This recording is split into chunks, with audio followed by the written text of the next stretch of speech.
I found a really great simulation to show these spring problems. And this one, you can adjust the spring constant, see how that changes the frequency and amplitude of what's happening here.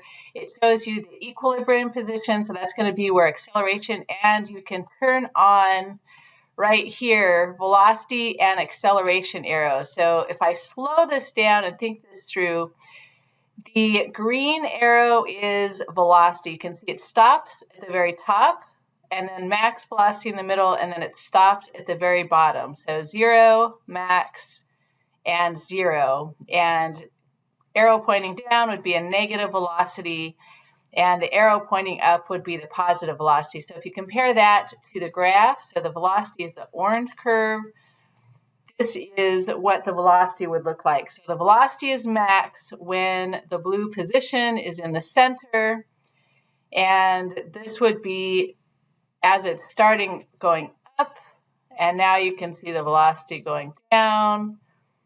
And so velocity, that curve is kind of phase shifted from where the position curve is. And then if you look at just the acceleration, so the spring is pulling up when the position is down. So blue line is down, acceleration is pulling up, versus at the very top, that's where the spring is compressed, and so the force is pushing it down. It's pushing it down at the top and pulling it up at the bottom. So the acceleration curve is a mirror image of what the position is.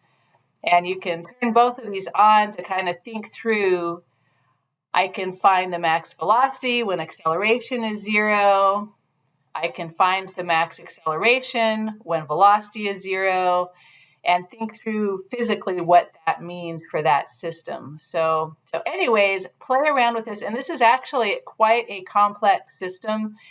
Nothing is constant. Nothing is even linear. Acceleration, velocity, position, they're all changing all the time. If you can understand this, you'll be able to grasp any of those linear systems. So linear, moving just straight up and down. We're talking about just one-dimensional motion here. But pull up those position, velocity, acceleration graphs and really study this out for seeing, position and acceleration are mirror images of one another. And then the velocity and position, or velocity and acceleration, this orange curve, it's kind of shifted a little bit right in between.